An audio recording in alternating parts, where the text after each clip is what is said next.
The Milky Way contains roughly 300 billion stars. For every single one of them, there are 21 planets drifting in the space between them, not orbiting anything, not reflecting any sunlight, invisible to every telescope ever built. That ratio was published in the Astronomical Journal in 2023 by the same team that spent 9 years correcting their own data to make sure it was real. 6 trillion dark worlds. Sit with that number for a second, because it is the smallest thing in tonight's video.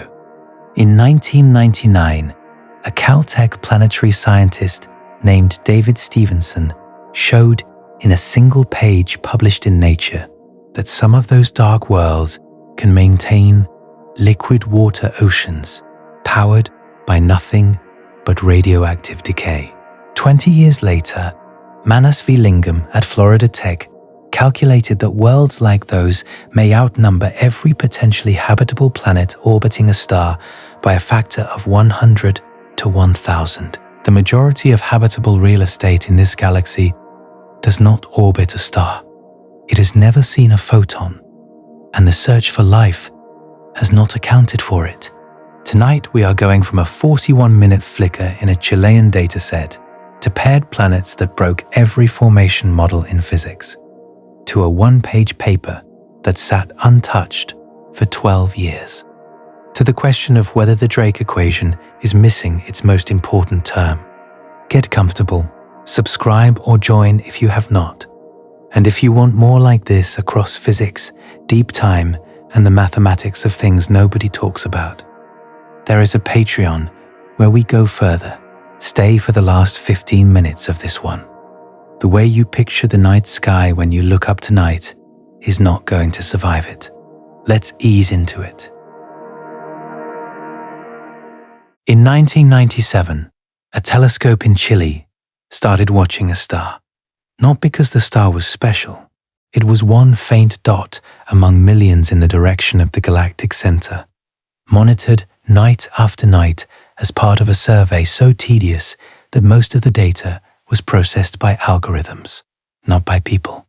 The telescope was a 1.3-meter instrument at Las Campanas Observatory, operated by the University of Warsaw as part of a project called OGLE, the Optical Gravitational Lensing Experiment.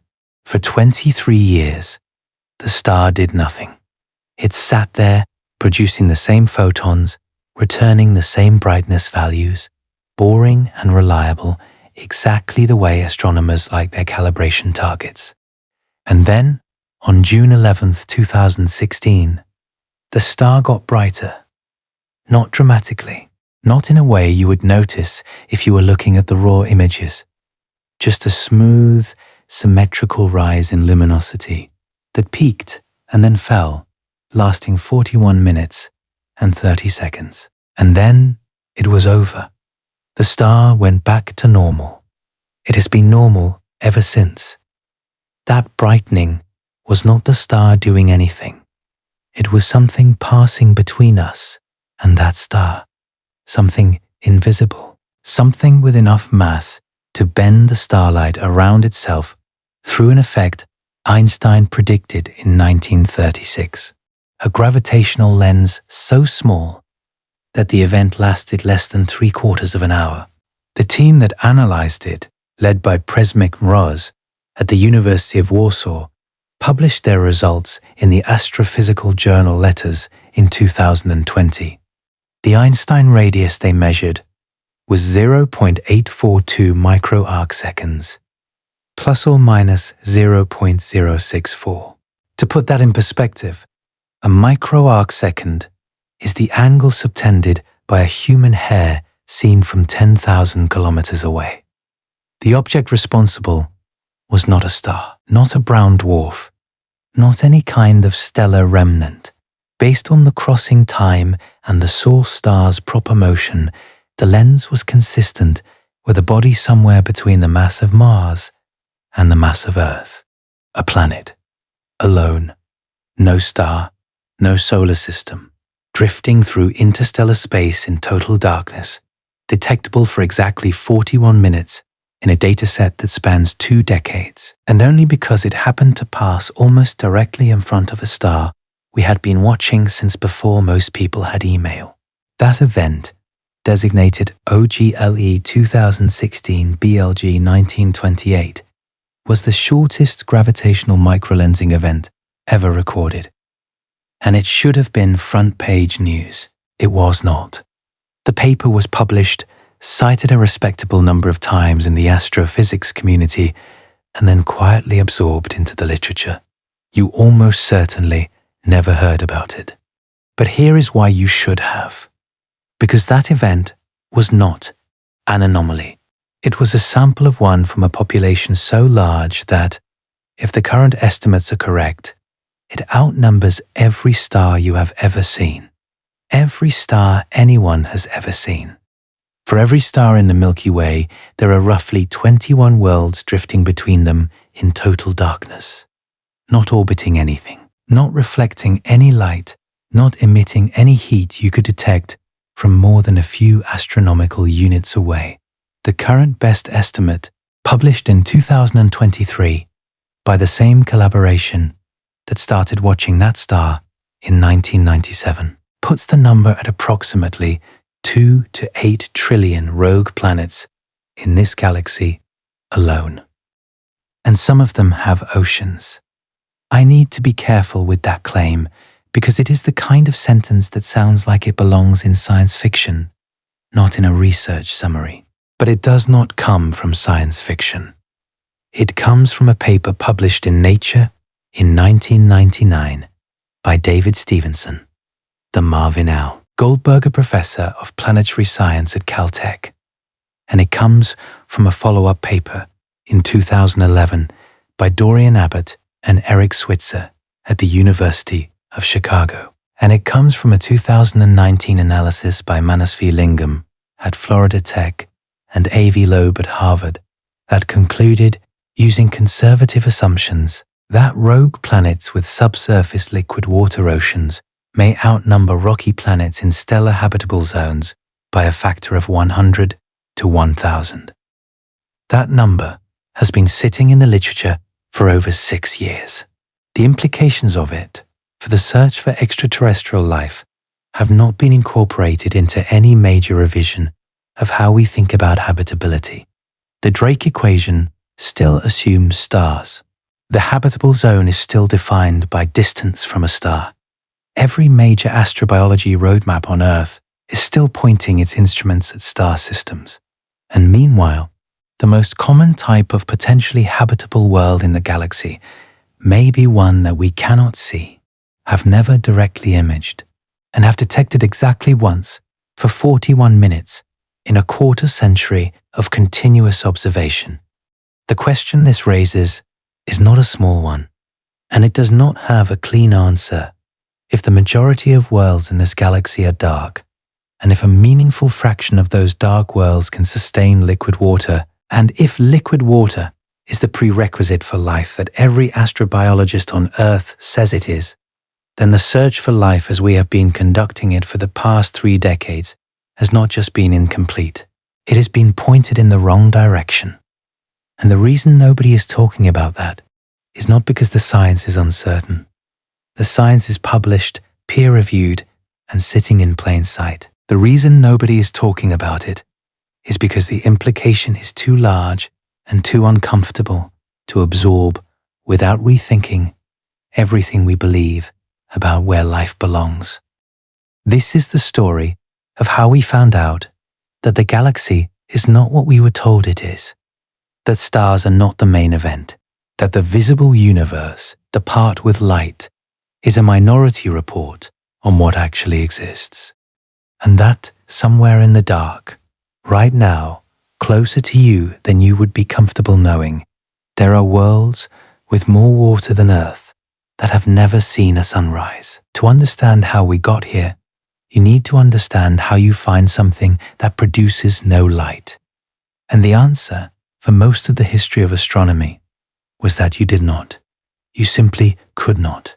A planet that orbits a star can be found because it tugs on the star gravitationally, making the star wobble, which shifts its spectral lines back and forth in a way a spectrograph can measure. That is how Michel Mayor and Didier Queloz at the Geneva Observatory found 51 Pegasi b in 1995, the first exoplanet around a sun-like star, using the LOD spectrograph at the Observatoire de Haute-Provence in France. That discovery earned them the 2019 Nobel Prize in Physics. It launched an entire industry. As of May 2026, the NASA Exoplanet Archive lists 6,286 confirmed planets, nearly all of them found because they orbit a star and that star gave them away. But a planet with no star has no spectral lines to shift. It has no transit to produce. It has no reflected light to image. It emits a faint infrared glow from residual formation heat if it is young enough. But that glow fades within a few 100 million years to something undetectable at interstellar distances. A rogue planet more than 1 billion years old is, for all practical purposes, invisible. It exists. It has mass. It has gravity. It may have an atmosphere, a surface, possibly even an ocean. But it is functionally a hole in the data, an absence where a world should be. The one thing it cannot hide is its gravity. And this is where Einstein comes in, though not in the way you might expect. In 1915, Einstein published his general theory of relativity, which, among other things, predicted that mass curves space-time and that light follows those curves. A sufficiently massive object between you and a distant light source will bend the light around itself, acting as a gravitational lens. In 1936, Einstein worked out the math for the case of one star lensing another and concluded that the effect, while real, would be too small to ever observe. He published the calculation in Science essentially as a footnote, writing that there is no great chance of observing this phenomenon. He was wrong about that, but it took over 50 years to prove it. In 1986, Bohdan Pagsinski at Princeton proposed that gravitational microlensing, the version of this effect caused by compact objects in our own galaxy passing in front of background stars, could be used to detect dark matter. The idea was elegant. If the galactic halo was full of massive compact objects, you could find them by watching millions of stars simultaneously and waiting for the characteristic brightening pattern. The event would be achromatic, meaning it would look the same in all wavelengths.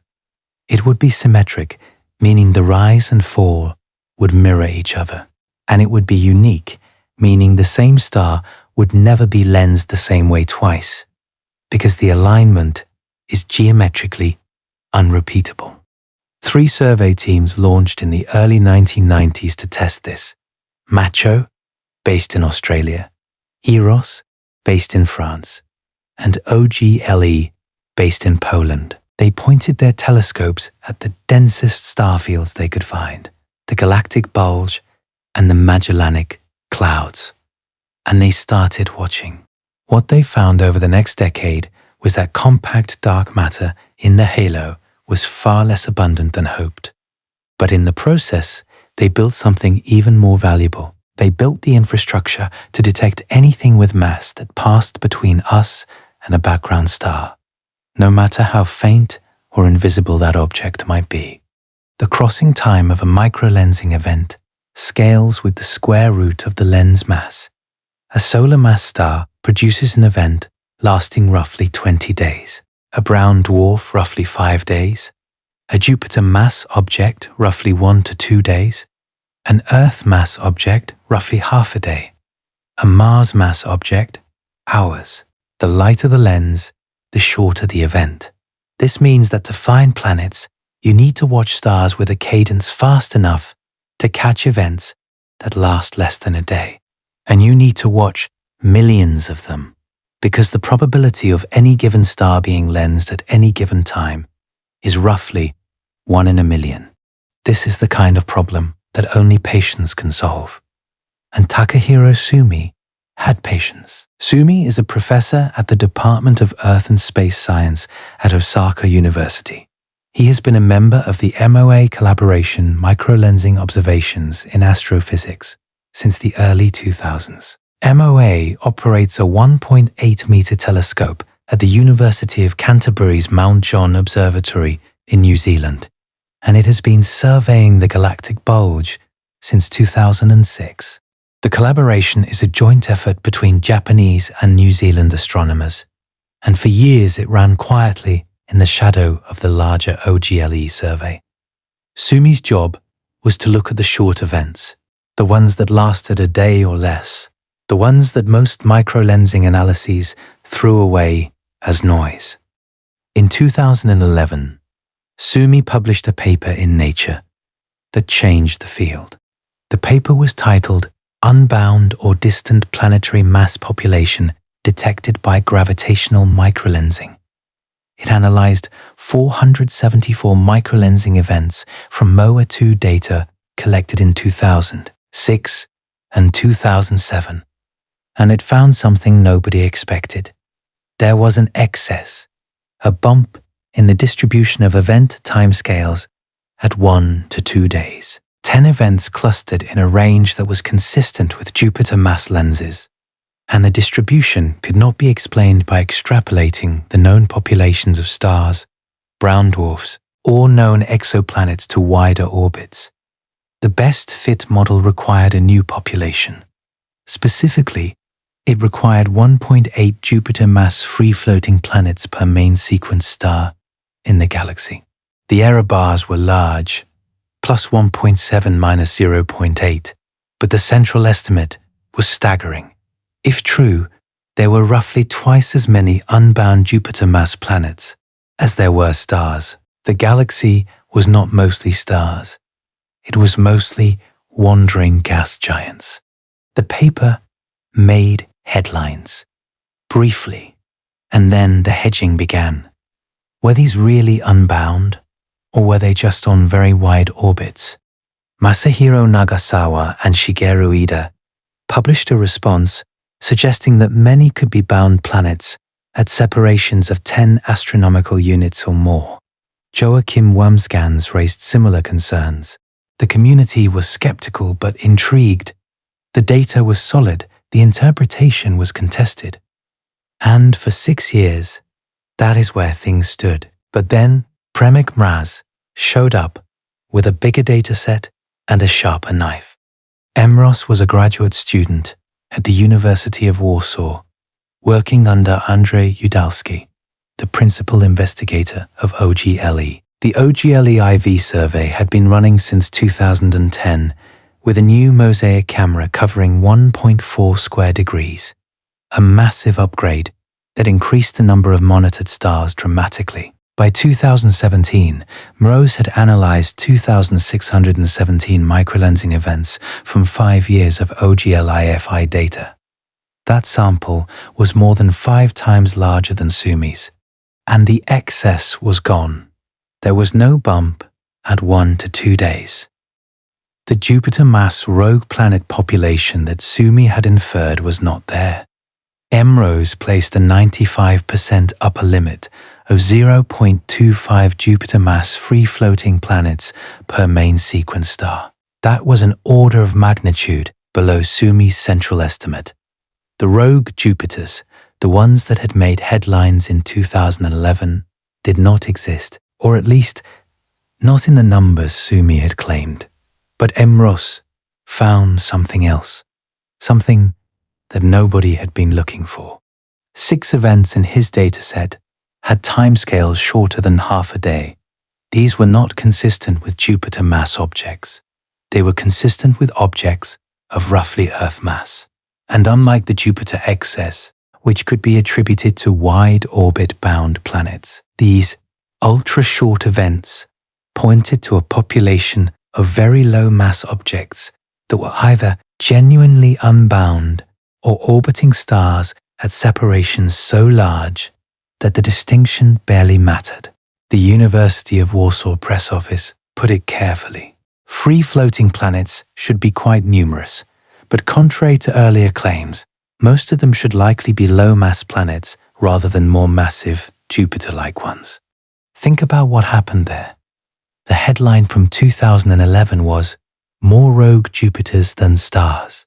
The correction from 2017 was not Jupiters, but something worse. Worse because a Jupiter drifting alone in space is strange, but an Earth drifting alone in space is disturbing. A gas giant with no star is a curiosity. A rocky world with no star, no light, no external heat source, tumbling through the void at interstellar distances from anything, is something else entirely. It is a planet that looks like it should have had a chance at being something, and instead, it got nothing. It got the dark, and there were more of them than anyone had guessed. The paper that pulled this all together came in 2023, and it came from Sumi himself. This is the part of the story that I keep coming back to, because it involves a scientist correcting his own most famous result. Sumi, along with Naoki Koshimoto and colleagues, published a new analysis in the Astronomical Journal using 9 full years of MOA2 data from 2006 to 2014. 6,111 microlensing candidates, refined to 3,500 well-characterized events through a new image-level simulation pipeline that for the first time measured detection efficiency as a function of both the Einstein crossing time and the Einstein radius simultaneously. What they found was that the 2011 Jupiter excess was an artifact, not a fraud, not a mistaken judgment, a systematic error caused by atmospheric refraction in the photometry, a color-dependent effect that made certain events appear shorter than they actually were. When that systematic was corrected, the bump at 1 to 2 days disappeared. The rogue Jupiters evaporated, but the short events did not. The events below half a day were real. And when Sumi fit a power law mass function to the full distribution, extrapolating from the regime where microlensing is well calibrated down to sub-Earth masses, the number that came out was 21. 21 free-floating, or very wide orbit planets per main sequence star in the Milky Way. The uncertainty was large, plus 23 minus 13, which tells you something about the difficulty of the measurement. But even the lower bound of 8 per star implies a population that outnumbers stars by nearly an order of magnitude. David Bennett, a NASA Goddard Space Flight Center researcher and co-author on the paper, summarized it this way: "We estimate that our galaxy is home to 20 times more rogue planets than stars, trillions of worlds wandering alone." And he added something that I think deserves more attention than it received. This is the first measurement of the number of rogue planets in the galaxy that is sensitive to planets less massive than Earth. I want you to sit with that for a moment. The number is not 21 rogue Jupiters per star. That was the wrong answer from 2011. The number is 21 rogue planets per star across a mass range that goes from 1/3 of an Earth mass up to about 7,000 Earth masses. The majority of them, the bulk of the population, are small. They are rocky. They are worlds like yours, except they belong to nothing. They orbit no star. They reflect no light. They are, in every practical sense, invisible. And the Milky Way contains somewhere between 100 billion and 400 billion stars. Multiply that by 21, and you get a number between 2 trillion and 8 trillion. Trillion, not billion, trillion. Take every planet humanity has ever confirmed, all 6,286 of them as of this recording, and they represent roughly 1/1,000,000th of 1% of the rogue planet population in this galaxy alone. We have not even begun to scratch what is out there. We have been looking at the lit part of the room and calling it the whole house. But before we go further into what those worlds might be like, and that is where this story goes somewhere genuinely uncomfortable, I need to address the thing that your brain is probably already doing. It is looking for the exit. It is trying to find the clause that makes this less real. Okay, trillions, but they are just rocks. Okay, they outnumber stars, but they are tiny. Okay, the estimate is 21 per star, but the error bars are huge.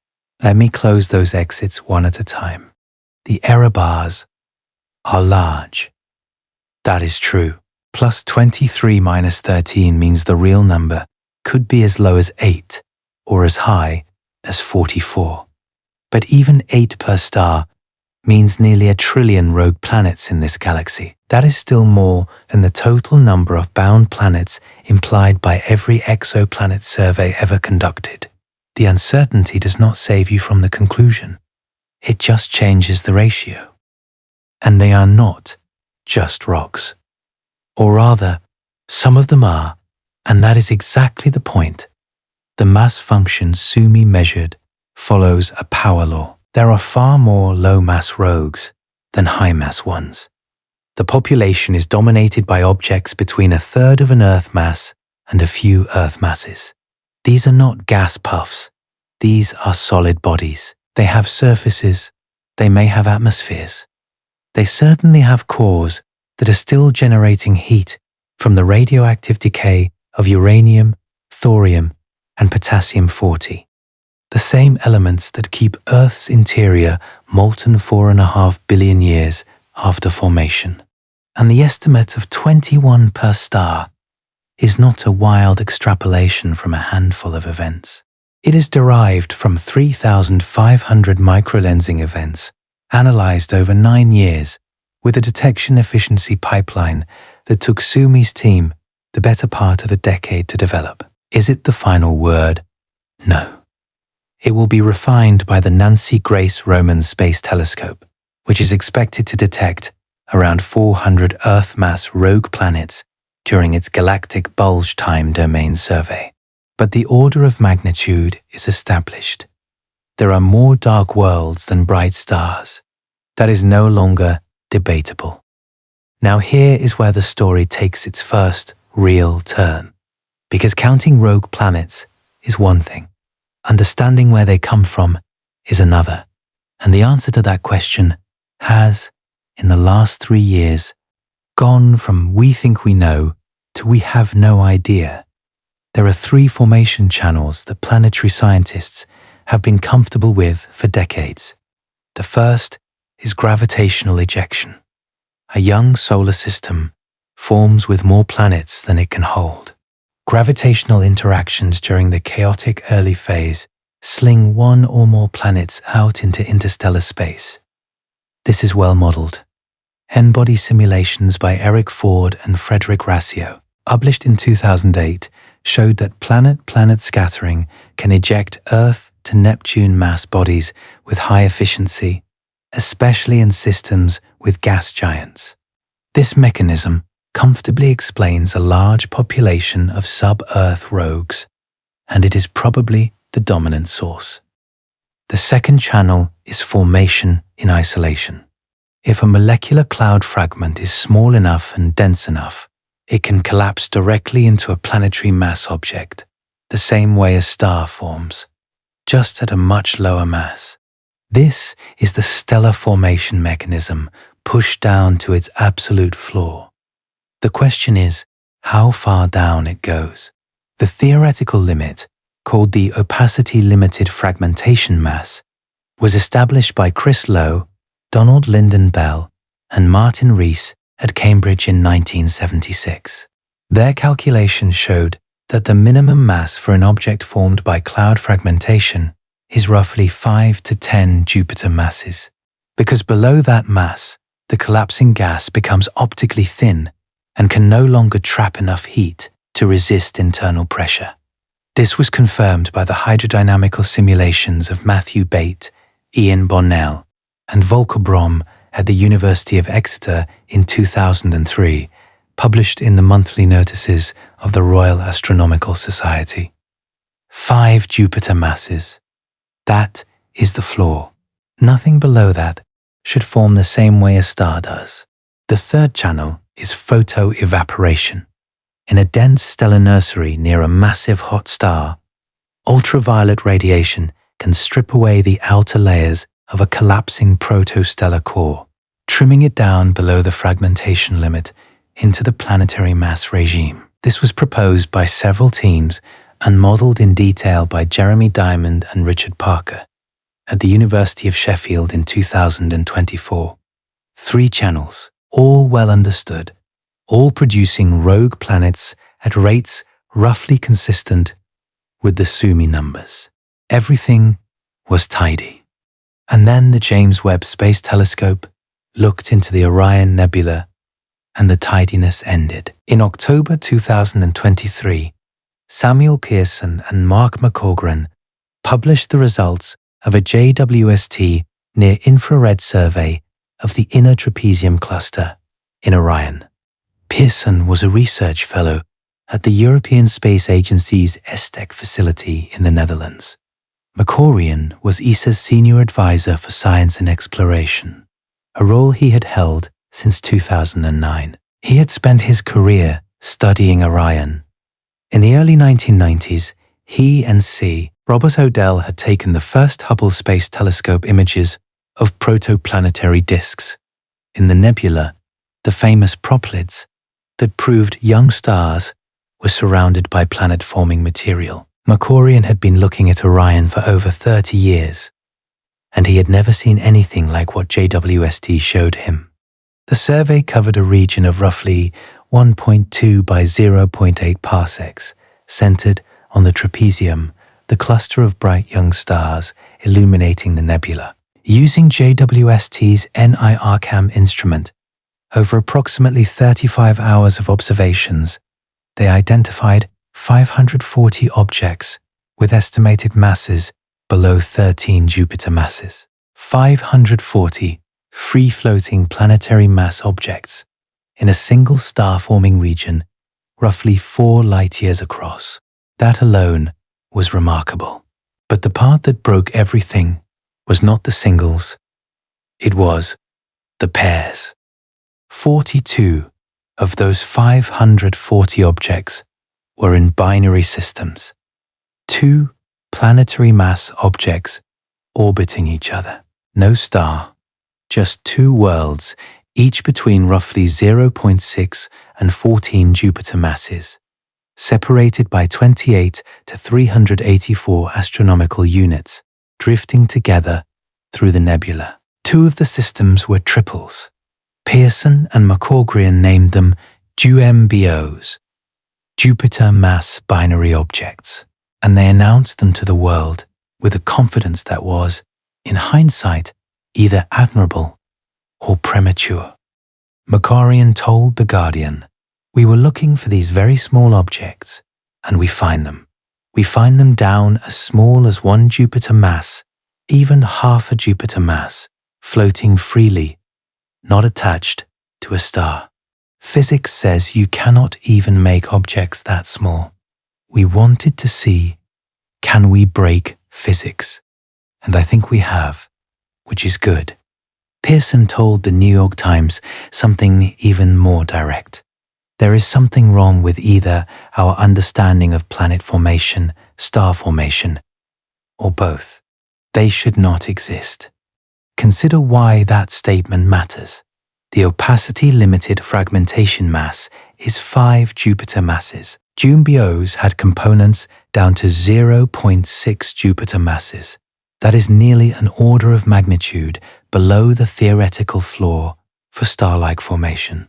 And the ejection mechanism does not work either, because you can eject a single planet from a solar system, but ejecting a pair of planets simultaneously while keeping them gravitationally bound to each other is an entirely different problem.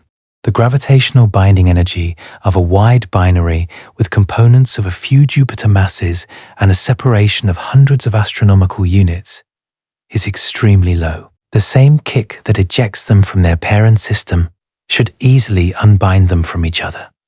McCaughrean put this to the BBC with typical bluntness. Gas physics suggests you should not be able to make objects with the mass of Jupiter on their own, and we know single planets can get kicked out from star systems. But how do you kick out pairs of these things together? Right now, we do not have an answer.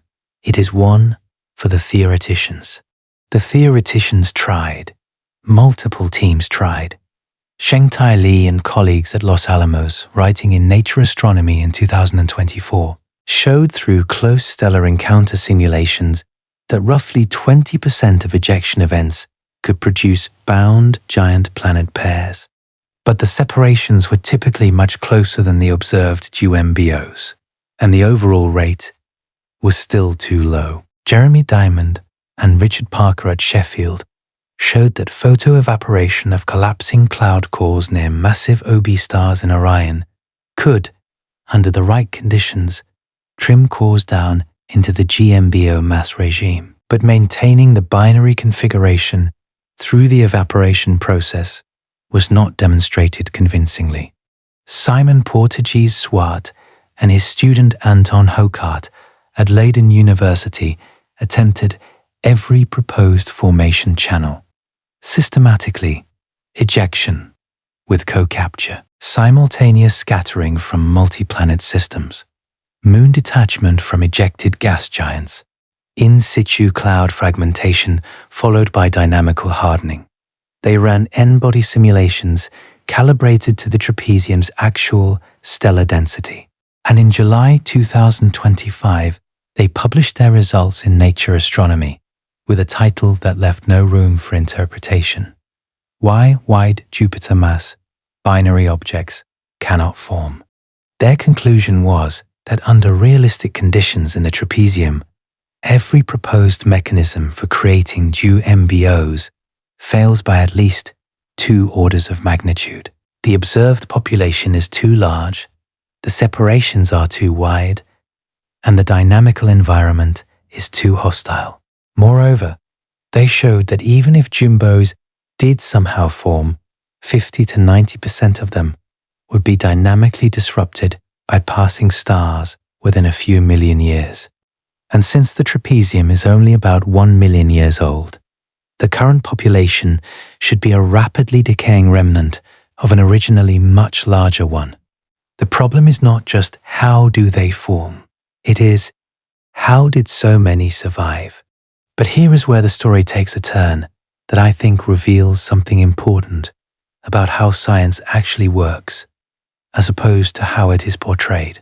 While the theoreticians were wrestling with how JMBOs formed, an entirely separate line of evidence was emerging that suggested many of them might not be JMBOs at all.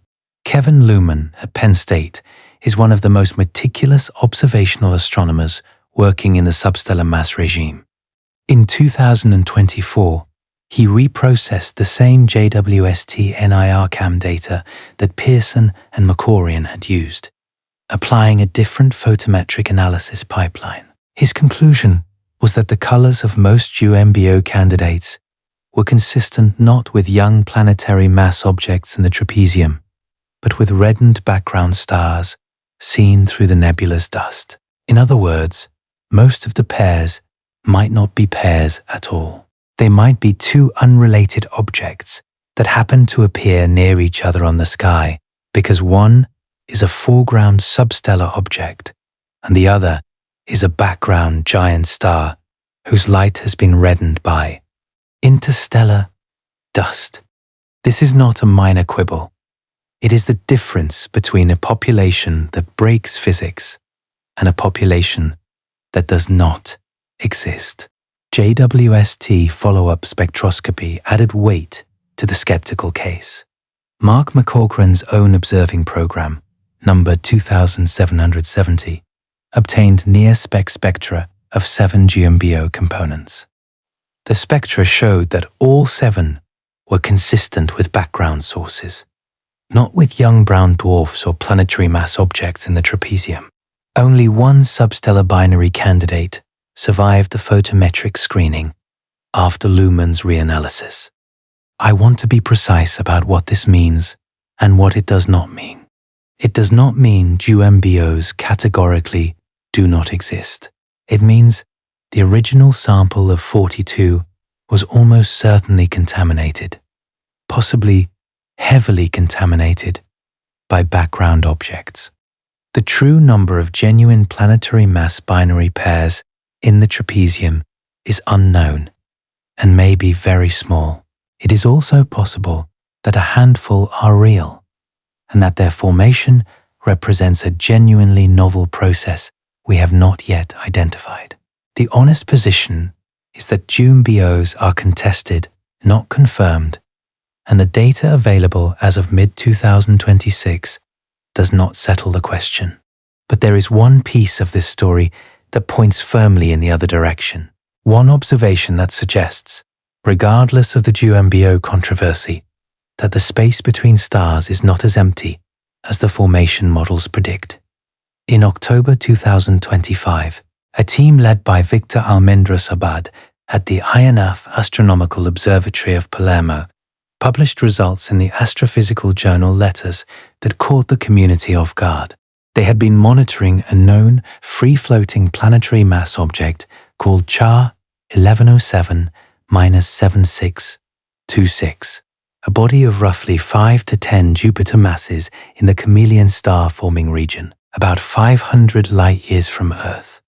Using the Very Large Telescope's X-Shooter spectrograph and JWST's NIR spec and MIRI instruments, they observed a dramatic accretion burst between June and August 2025. The object was actively pulling in material from a circumsubstellar disk at a rate of approximately 10 to the negative 7 Jupiter masses per year, the highest accretion rate ever measured in a planetary mass object. And the hydrogen alpha emission line showed the characteristic magnetospheric infall signature that until then had only been observed in young stars and brown dwarfs.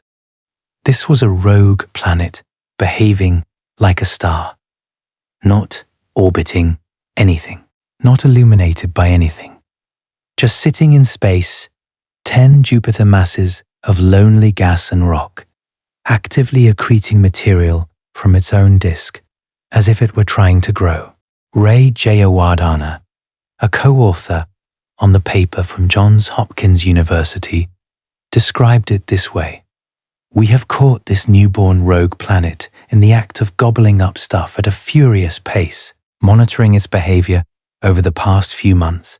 With two of the most powerful telescopes on the ground and in space, we have captured a rare glimpse into the baby phase of isolated objects, not much heftier than Jupiter. Their infancy appears to be much more tumultuous than we had realized."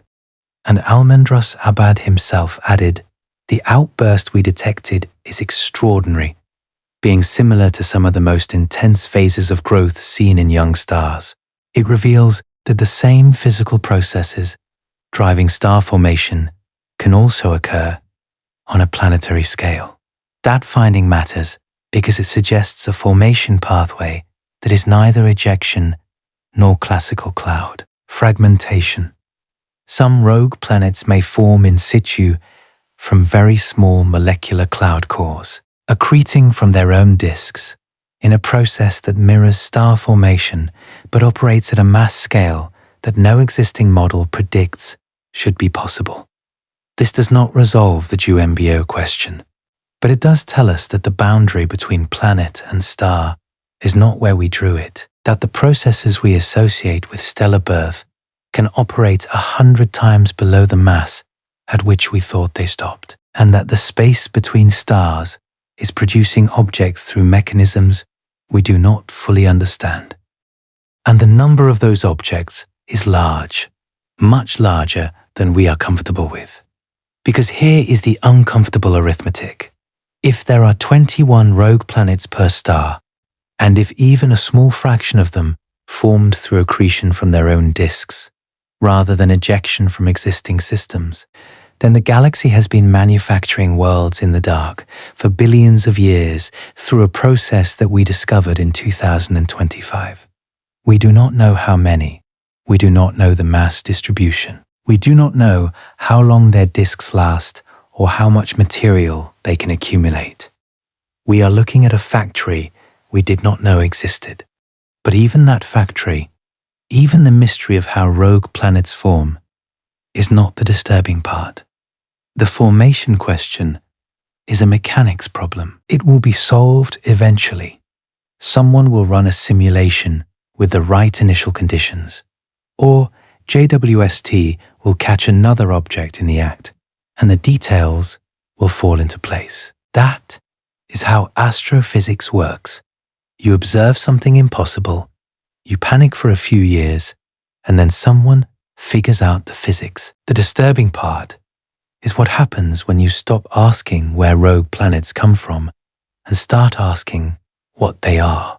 Because the default assumption, the one that lets you sleep at night, is that a planet without a star is dead, cold, frozen, a ball of rock and ice tumbling through the void at temperatures approaching absolute zero, its surface irradiated by cosmic rays, its atmosphere long since stripped or frozen solid. No warmth, no liquid, no chemistry, just a corpse in the dark. That assumption is wrong, and the person who showed it was wrong did so in a single page. David Stevenson was born in New Zealand on September 2nd, 1948. He earned his bachelor's and master's degrees at Victoria University of Wellington in 1971 and 72. Then his PhD at Cornell in 1976. He joined Caltech in 1980 and has been there since, eventually becoming the Marvin L. Goldberger Professor of Planetary Science. He is a Fellow of the Royal Society and a member of the United States National Academy of Sciences. He received the Harold C. Urey Prize from the American Astronomical Society in 1984. The minor planet 5211, Stevenson, is named after him. He was a co-investigator on the Juno mission to Jupiter. None of those credentials are the reason he matters to this story. He matters because in 1999, he published a one-page paper in Nature, volume 400, page 32, titled Life-Sustaining Planets in Interstellar Space. The question mark was characteristic of Stevenson. He is not a man who oversells. When rocky planetary embryos are ejected from young solar systems during the chaotic early phase of formation, they do not necessarily leave naked. If the ejection happens early enough, before the protoplanetary disk has fully dispersed, the embryo can carry with it a primordial atmosphere of molecular hydrogen. Hydrogen is the lightest gas and the hardest to hold on to gravitationally, which is why Earth lost its primordial hydrogen billions of years ago. But if the planet is ejected while its hydrogen envelope is still intact, and if it moves into the cold of interstellar space where there is no stellar wind to strip it, the hydrogen stays.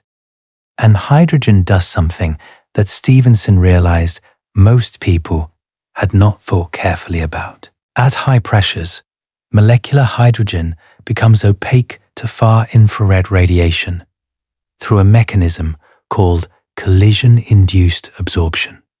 Two hydrogen molecules collide and briefly form a transient dipole, allowing them to absorb and emit infrared photons. This is a pressure-dependent effect. At 1 bar, which is roughly the surface pressure of Earth, the effect is negligible. At 100 bars, it is significant. At 1,000 bars, it is dominant. At 10,000 bars, a hydrogen atmosphere is essentially opaque to the thermal radiation that the planet is trying to radiate away.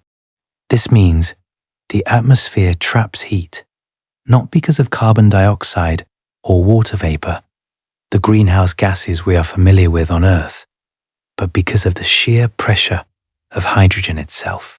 The heat being trapped is not from a star, it is from the planet's own interior.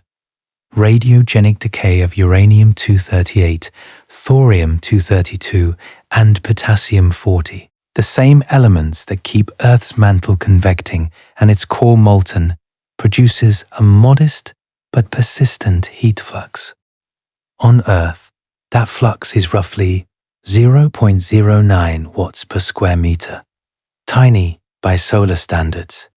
But in Stevenson's model, with a thick hydrogen atmosphere acting as a blanket with an R value that would make an insulation engineer weep, that tiny trickle of geothermal heat is enough. Stevenson calculated that a planet with an effective temperature of only 30 Kelvin, which is minus 243 degrees Celsius, cold enough that oxygen and nitrogen would freeze solid, could maintain a surface temperature above the melting point of water if it had a hydrogen atmosphere of sufficient pressure. The surface conditions would resemble the bottom of Earth's oceans. High pressure, liquid water, geothermal heat from below, total darkness from above.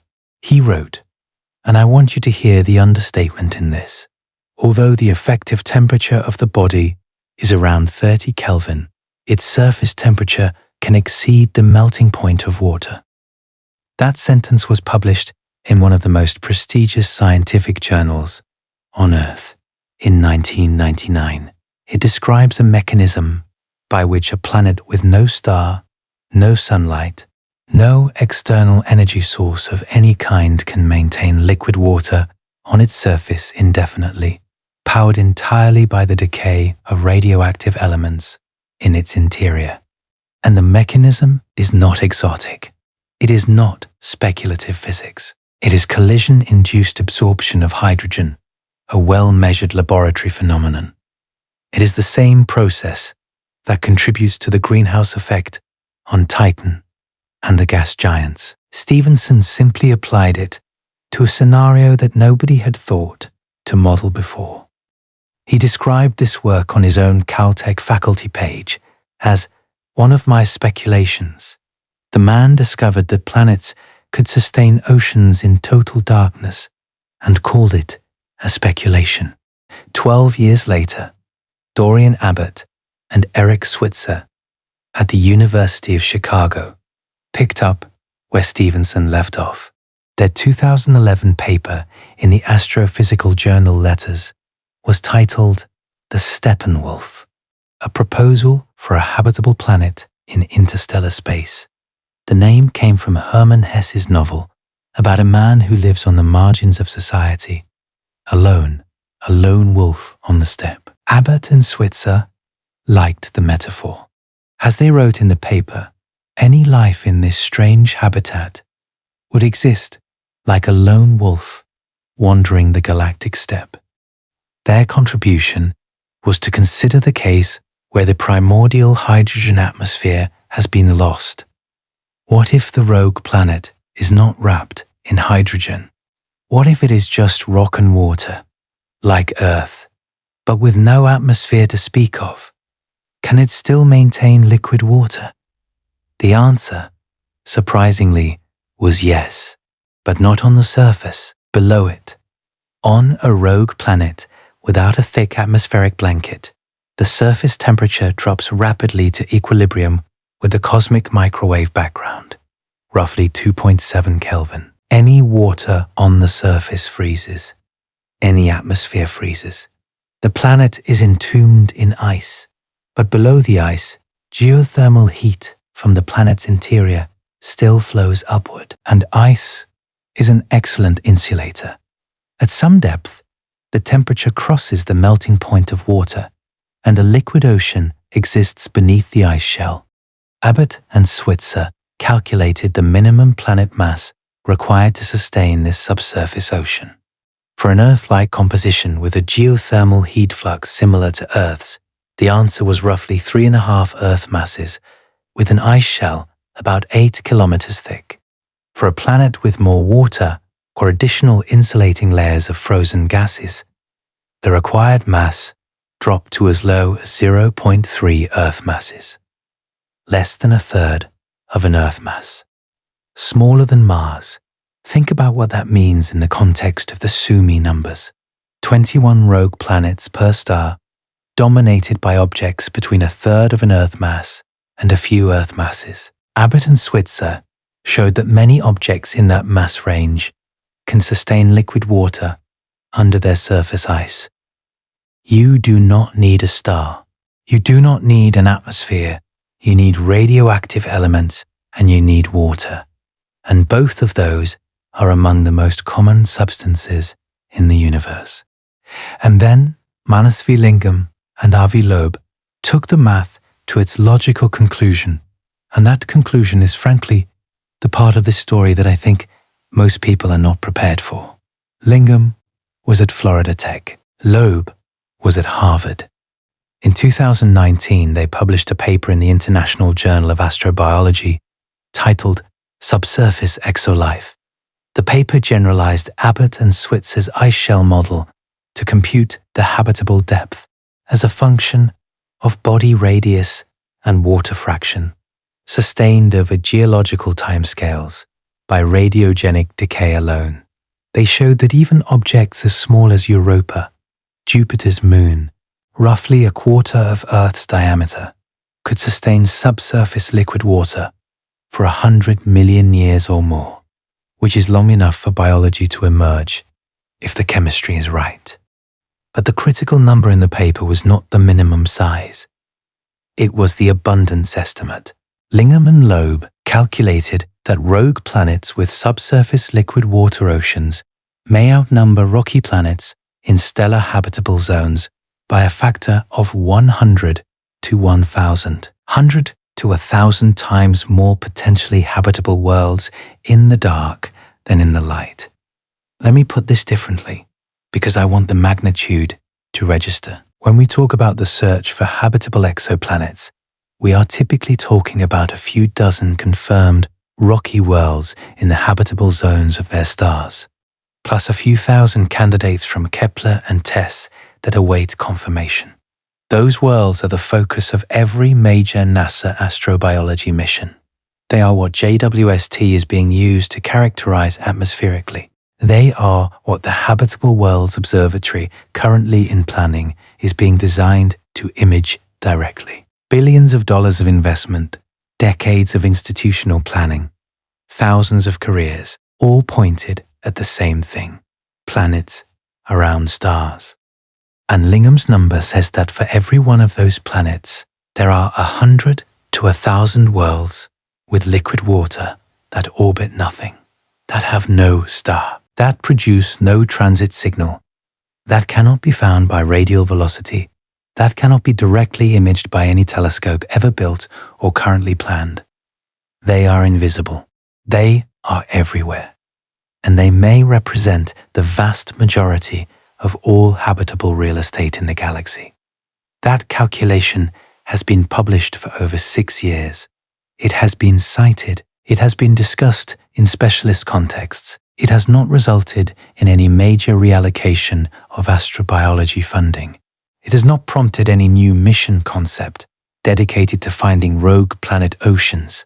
It has not appeared in a single State of the Union address or parliamentary science briefing that I can find. The number exists in the literature like a loaded gun in a drawer, and everyone who opens the drawer closes it again. I want to be fair about why. The argument for ignoring Lingham's number has some substance to it. We cannot do anything about rogue planet oceans. We cannot image them. We cannot analyze their atmospheres because the ice shell blocks everything. We cannot send probes to them because we do not know where they are. The closest one might be closer than Proxima Centauri, which is 4.24 light years away, but we would not know because it emits no light. The only way we have ever detected a rogue planet is through a microlensing event that lasts minutes to days and never repeats. You catch a shadow in a dataset, and then it is gone. There is a practical argument for continuing to focus on star-hosted planets. Those are the ones we can study. Those are the ones we can characterize. Those are the ones where, if we find biosignatures in an atmosphere, we can confirm them. The rogue planet ocean is a hypothesis, an elegant, well-supported, physically rigorous hypothesis, but a hypothesis. Nobody has ever detected liquid water on a rogue planet. Nobody has ever detected a rogue planet at all in any way other than a transient gravitational blip. The funding agencies are not stupid. They are pragmatic. They study what they can see. But the pragmatic argument has a cost. And the cost is that we may be constructing an entire framework for understanding life in the universe around a selection bias so massive that it distorts the answer. If 99% of habitable worlds are invisible, then any conclusion we draw about the prevalence of life based on the 1% we can see is not just incomplete. It is potentially wrong in a way that changes the answer by orders of magnitude. The Drake equation, the standard framework for estimating the number of communicating civilizations in the galaxy, has a term for the fraction of stars with habitable planets. It has no term for the fraction of darkness that contains habitable planets. The equation does not account for the possibility that life does not need a star. And if that possibility is real, then the equation underestimates the number of potentially inhabited worlds by a factor so large that the error swamps every other uncertainty in the calculation. I am not saying there is life on rogue planets. I am saying the math says there could be, the physics says there can be, and the number of candidate worlds is so large that ignoring them is not caution. It is avoidance. And here is where it gets worse, because everything I have told you so far has been built on inference. Statistical estimates from microlensing surveys, power law extrapolations, population models. We have never, until very recently, been able to point at a specific rogue planet and say that object, right there, has this mass, is at this distance, and is definitely a planet with no star. Microlensing gives you a shadow, a probability, a best fit mass estimate contaminated by degeneracies between the mass of the lens, its distance, and its velocity. You never actually see the planet. You see what its gravity does to the light of a star behind it, and you try to work backward. On January 1st, 2026, that changed. A paper was published in Science, volume 391, pages 96 through 99, by a team led by Subo Dong at Peking University. The paper described a microlensing event designated KNT 2024 BLG 0792, also detected by OGLE as OGLE 2024 BLG 0516. The event was first noticed on May 3, 2024, by the Korea Microlensing Telescope Network, KMT-NET, which operates 3 identical 1.6-meter telescopes in Chile, South Africa, and Australia. OGLE detected it independently from Las Campanas. The light curve was clean, symmetric, and achromatic, a textbook, single-lens event. But what made this event different from every microlensing event that had come before was that it was also observed by the Gaia satellite. Gaia is the European Space Agency's astrometric observatory, orbiting at the second Lagrange point, roughly 1.5 million kilometers from Earth. Its primary mission is to map the positions and velocities of 2 billion stars in the Milky Way. But because it observes from L2, any microlensing event that is also visible from the ground gives you 2 vantage points separated by 1.5 million kilometers. And with 2 vantage points, you can measure something that a single observation point cannot. You can measure the microlens parallax. The parallax is the key to breaking the mass-distance degeneracy that has plagued microlensing for 30 years. With ground-only observations, you get the Einstein crossing time, which scales with the square root of the lens mass times its distance. You cannot separate mass from distance. You get a joint probability. With a ground plus space parallax, you get the angular Einstein radius from the ground and the physical Einstein radius from the parallax, and the combination gives you the mass directly. Gaia observed the event 6 times over 16 hours. That is not a lot of data, but combined with the dense ground-based coverage from KMTNet and OGLE, it was enough. Dong's team measured a microlens parallax of pi-e equals 0.157 plus or minus 0.041. Combined with the finite source angular Einstein radius measured from the ground, the mass came out to 0.219 Jupiter masses plus 0.075 minus 0.046. 0.219 Jupiter masses. That is approximately the mass of Saturn, roughly 95 times the mass of Earth. A gas giant, alone in space, about 3,000 parsecs from us, confirmed as a planet for the first time with a direct mass measurement, not a statistical inference. Dong told the press, "For the first time, we have a direct measurement of a rogue planet candidate's mass, and not just a rough statistical estimate. We know for sure it is a planet." Gavin Coleman at Queen Mary University of London, writing the accompanying commentary in Science, added, "What is really great about this work, and really noteworthy, is that it is the first time we have got a mass for these objects."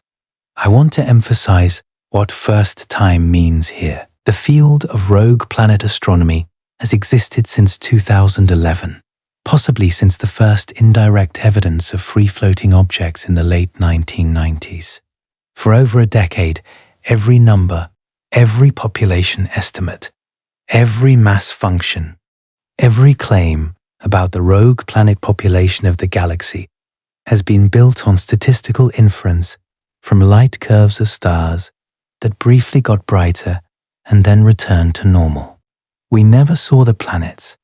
We saw their gravitational fingerprints, and we ran Bayesian analyses on those fingerprints, and we published the most probable results, but we never actually measured a rogue planet's mass the way you measure a binary star's mass, directly from geometry and dynamics. Until January 2026. One object, one mass, 0.219 Jupiter masses. Confirmed. That is the entire catalogue of directly characterized rogue planets in human history. 1. And we are about to multiply that number by roughly 1,000. The Nancy Grace Roman Space Telescope is, as of this recording, the most advanced space observatory under construction. It was completed on November 25, 2025, after a development process that began in the 2010s. The total life cycle cost is $4.3 billion.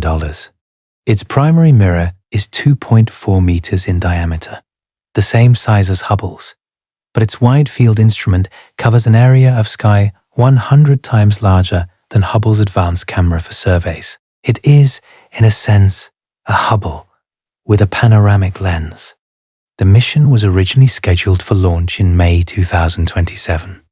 On April 21, 2026, NASA Administrator Jared Isaacman announced at Goddard Space Flight Center that the launch had been accelerated to early September 2026.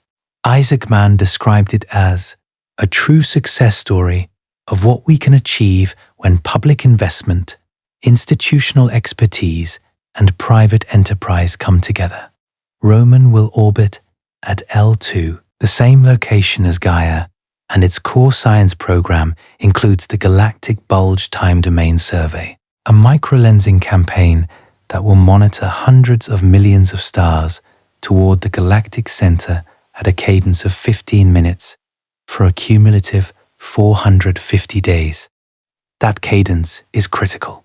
Ground-based surveys like OGLE and MOA can achieve cadences of minutes during good weather, but they lose hours every night to daylight, clouds, and the rotation of the Earth. Roman, observing from space, has none of those limitations. It will catch events that last hours, events that ground-based surveys would miss entirely. The predicted yield based on the Sumi 2023 mass function and the simulations of Naoki Koshimoto and colleagues, is approximately 1,400 bound planets and 400 Earth mass rogue planets. Previous estimates, made before the Sumi correction, had predicted around 50 rogue planet detections.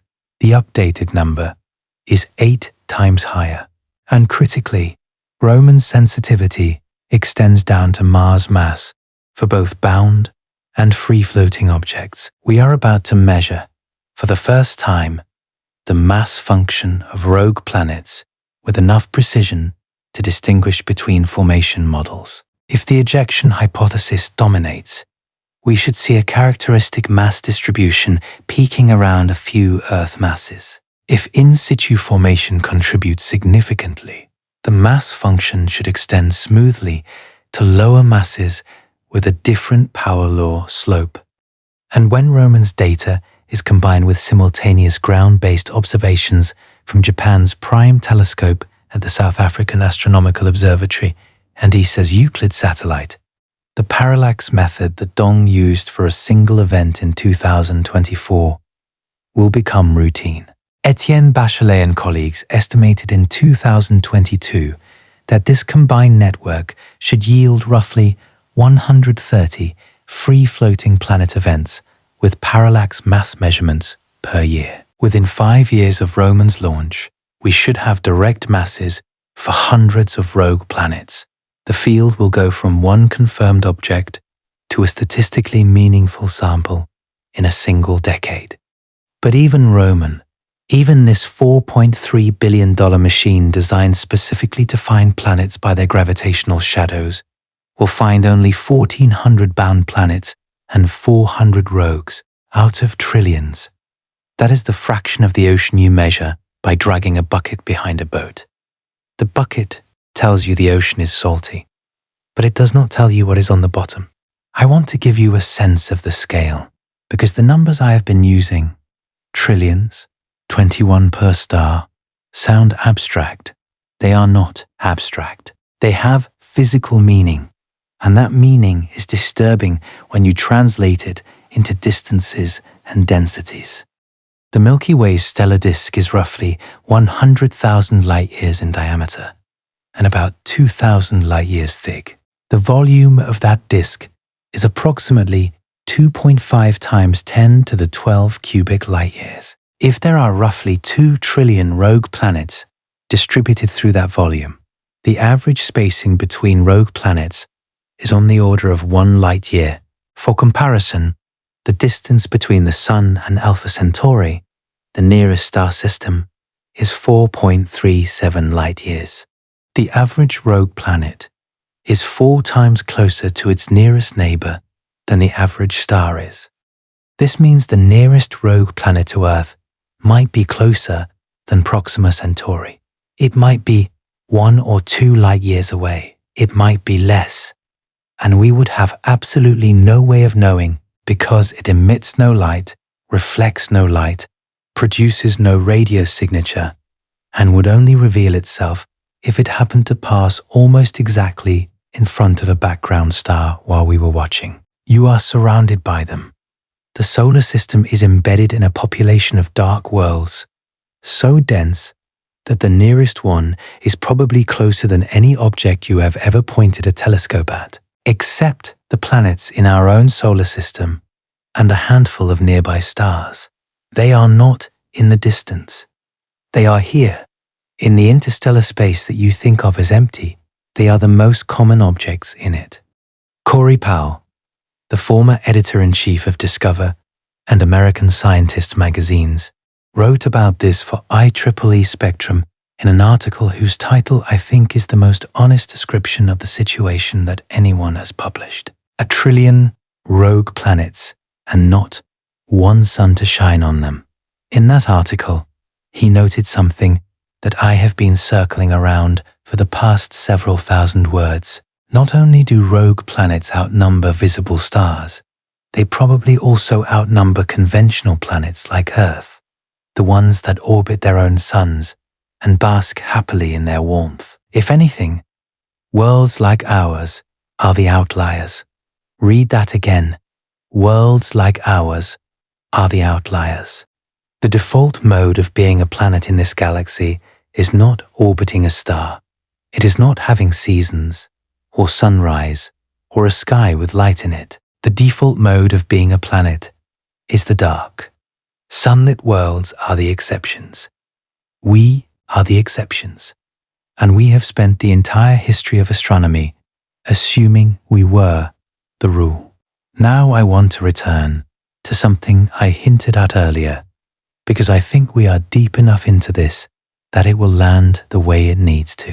In 1961, Frank Drake wrote an equation on a chalkboard at the Green Bank Observatory in West Virginia. It was meant as a framework for a meeting, not a scientific result. The equation multiplied together a chain of probabilities: the rate of star formation, the fraction of stars with planets, the fraction of those planets that are habitable, the fraction that develop life, the fraction that develop intelligence, the fraction that develop technology we can detect, and the average lifespan of such civilizations. The Drake equation has been the backbone of SETI for 65 years. Every textbook on astrobiology reproduces it. Every estimate of the number of communicating civilizations in the galaxy filters through it. And it is missing a term. The Drake equation begins with stars. Our star, the rate of star formation. Everything that follows depends on that starting point. The fraction of stars with planets. The fraction of those planets in habitable zones. The implicit assumption is that the starting population of potentially habitable worlds is the population of planets that orbit stars. If you do not orbit a star, you are not in the equation. You are not in the calculation. You are not in the search. But the Sumi numbers say there are 21 planets per star that are not in the equation. The Abbott and Switzer paper says a meaningful fraction of those planets can sustain liquid water without a star. The Lingham and Loeb paper says that fraction may represent 100 to 1,000 times more potentially habitable worlds than the star-hosted planets that the Drake equation counts. The Drake equation does not need a correction. It needs a second term. A term for the formation rate of rogue planets. A term for the fraction that retain enough water and enough heat. A term for the fraction that develops subsurface chemistry stable enough to produce biology. Those terms do not exist yet. Nobody has proposed them formally. Nobody has run the numbers with a rogue planet amendment to the Drake equation, at least not in any paper I can find. The field of SETI proceeds as if the only worlds worth searching are the ones with a star to light them. And I understand the practical objection. How do you search for life on a world you cannot see? How do you detect a biosignature in an ocean that is sealed under kilometers of ice on a planet you will never visit? The answer, honestly, is that right now you cannot, but we cannot currently detect it, is not the same as it does not exist. And the gap between those two statements is where the real question lives. Because here is the thing about life in the dark. If it exists, it would not be like anything we think of when we imagine alien life. It would not send radio signals. It would not build telescopes. It would not wander about us. Life under an ice shell on a world with no star has no access to photosynthesis, no access to atmospheric chemistry that an external observer could measure, no access to the electromagnetic spectrum as a communication channel. It would live and die in a closed system, powered by geothermal heat and chemical gradients in an ocean that has never been touched by a photon. There is a model for this kind of life, and it is sitting in our own solar system. Europa, Jupiter's fourth largest moon, has a liquid water ocean beneath an ice shell estimated at 15 to 25 kilometers thick. That ocean is probably about 60 to 150 kilometers deep, and contains roughly 2 to 3 times the total volume of water in all of Earth's oceans combined. It is maintained not by sunlight, but by tidal heating, the gravitational flexing of Europa's interior caused by its orbital resonance with Io and Ganymede. The Juno spacecraft and the Europa Clipper mission, which launched in October 2024, are designed to study this ocean. If life exists on Europa, it exists in the dark, powered by chemistry, in a system that receives no significant solar energy at its ocean floor. A rogue planet with a subsurface ocean is Europa without Jupiter. The tidal heating is gone, but radiogenic heating replaces it, and the physics of ice shell insulation is the same. Abbott and Switzer showed this explicitly. A rogue planet of 3.5 Earth masses with an ice shell of 8 kilometers is thermodynamically analogous to Europa, except it has no giant planet to orbit. It is a self-sustaining habitability engine, and there may be trillions of them. I want to take a moment here to say something about what we know and what we do not know, because the gap matters, and I do not want to pretend it does not. We know rogue planets exist. That is no longer a hypothesis. It is an observational fact confirmed through microlensing by multiple independent collaborations refined over 15 years of data, and corroborated in January 2026 by the first direct mass measurement. We know they are numerous. The best estimate is 21 per star with generous uncertainty, but even the lower bound of 8 per star implies a population exceeding 1 trillion. This is an observational result, not a theoretical prediction. We know the physics of heat retention in planetary bodies is well understood.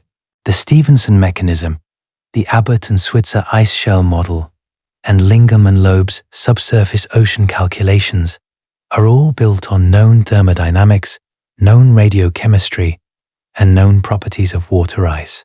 These are not speculations about new physics. They are applications of established physics to a novel scenario. What we do not know is whether any specific rogue planet actually has an ocean. We do not know the water fraction of the rogue planet population. We do not know how many retained primordial hydrogen atmospheres versus how many lost them. We do not know whether the chemistry in a subsurface rogue planet ocean can generate the complex molecules required for biology. We do not know whether life can originate in complete darkness on geothermal gradients alone, without the photochemical kickstart that may have been essential on early Earth. These are real unknowns. They are not small, and anyone who tells you that rogue planet life is a certainty is selling you something. But anyone who tells you it is impossible is also selling you something. Because the physics says it is allowed, the numbers say the opportunity is vast, and the analog in our own solar system is compelling enough to justify a multi-billion-dollar mission to investigate. The honest position is this. We are in a situation where the most numerous category of potentially habitable world in the galaxy is one we cannot study with any existing or planned instrument. And the scientific community has responded to this situation by not changing any of its plans. The funding goes to star-hosted exoplanets. The missions go to star-hosted exoplanets. The textbooks describe habitability as a function of distance from a star, and the trillions of dark worlds, with their possible oceans and their possible chemistry and their possible biology, remain in the literature, acknowledged in footnotes, and excluded from the conversation about where to look. This is not a conspiracy. It is something worse. It is a consensus to look where the light is. Not because we believe the light is where the answer is, but because the light is where we can see. There is a joke in science about a man looking for his keys under a street lamp. A friend asks, "Is this where you dropped them?" The man says, "No, I dropped them in the alley. But the light is better here." The friend laughs because the behavior is absurd. But every major astrobiology strategy document published in the last 20 years commits the same error with a straight face and a budget line. And it would be one thing if the number of keys in the alley was comparable to the number of keys under the lamp. It would be one thing if the rogue planet habitable population was a small correction to the stellar habitable zone population. Then you could argue that the lamp is good enough. The alley does not change the answer much. But Lingham's number is not a small correction, 100 to 1,000 times. If his lower bound is right, there are 100 subsurface ocean worlds in the dark for every potentially habitable planet orbiting a star. If his upper bound is right, 1,000. The alley does not contain a few extra keys. The alley contains practically all of them. I promised you earlier that this story goes somewhere uncomfortable. Here it is. If life arises wherever liquid water and chemical energy coexist for long enough, which is the foundational assumption of astrobiology as it is currently practiced, then the most probable location for life in this galaxy is not around a star. It is not on a sunlit surface. It is not in a place with a sky. The most probable location for life in this galaxy is in total darkness, beneath kilometers of ice, on a world that orbits nothing, reflects nothing, and will never be detected by any telescope humanity has built or currently plans to build. The majority of living things in the Milky Way, if they exist, have never seen a photon. I am not overstating this for effect. The arithmetic is simple. Take the number of potentially habitable star-hosted planets, which generous estimates put at a few billion in the Milky Way. Multiply by Lingham's factor. You get hundreds of billions to trillions of potentially habitable rogue planet oceans.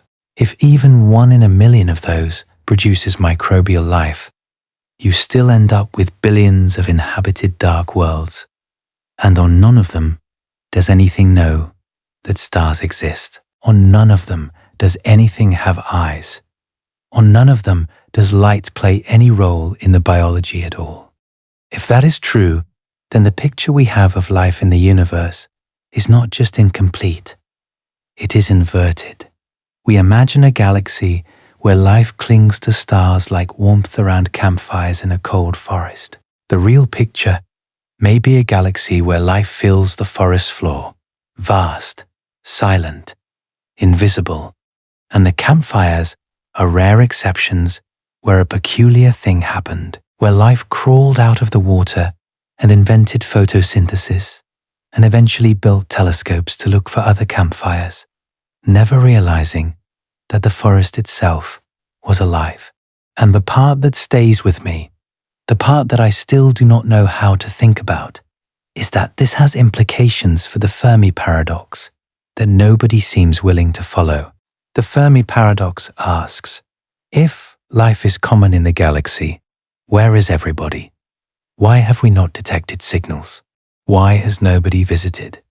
The standard answers involve the great filter, the dark forest hypothesis, the zoo hypothesis, the idea that civilizations destroy themselves before achieving interstellar communication.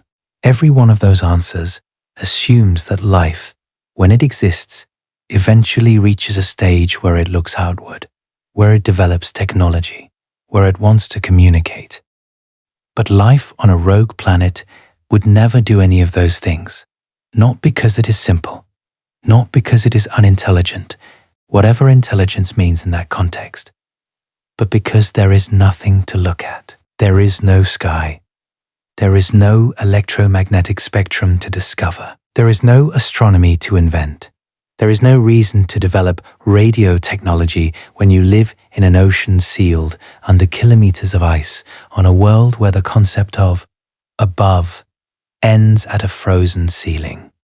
The universe, for that life, is the ocean. The ocean is everything. There is no outside. If the majority of life in the galaxy is this kind of life, then the Fermi paradox does not need a great filter. It does not need a dark forest. It does not need self-destruction, or zookeepers, or the tyranny of distance. It just needs most life to exist in a place where looking outward is not possible, where the question, is anyone else out there, never arises, because out there is not a concept that the environment makes available. The galaxy could be teeming with life, trillions of ocean worlds with thriving biospheres, and we would never know. Not because the civilizations are hiding, not because they are dead, not because they chose not to contact us, because they have no idea that space exists, because their entire reality is a dark ocean on a world that has never seen a star. There is a deeper layer to this, and I debated whether to include it because it is the kind of implication that sounds like philosophy rather than physics. But I think the physics forces us here, and pretending it does not is worse than acknowledging it. Everything we know about the universe, we know because of light. Every telescope ever built detects electromagnetic radiation. Every image of a galaxy, a nebula, a star, an exoplanet is an image made of photons. The cosmic microwave background, the oldest signal in the universe, is light from 380,000 years after the Big Bang. The expansion of the universe was discovered by measuring the redshift of light from distant galaxies. Dark matter was inferred because visible matter, the stuff that produces light, does not have enough mass to explain the gravitational behavior of galaxies. Every measurement, every observation, every piece of data that goes into our model of the cosmos is extracted from the electromagnetic spectrum. And now we are being told that the most common objects in the galaxy, and possibly the most common habitable objects, are the ones that exist entirely outside that spectrum. They produce no light. They reflect no light. They absorb light from everything behind them, but only for a few minutes, once in a way that requires you to be watching the right star at the right time with the right cadence. The universe has a population of objects that outnumber its visible contents, and it has been hiding them from us since the beginning. I use the word hiding deliberately because I want you to notice something about the pattern. Dark matter makes up roughly 27% of the mass energy content of the universe. We cannot see it. Dark energy makes up roughly 68%. We cannot see that either.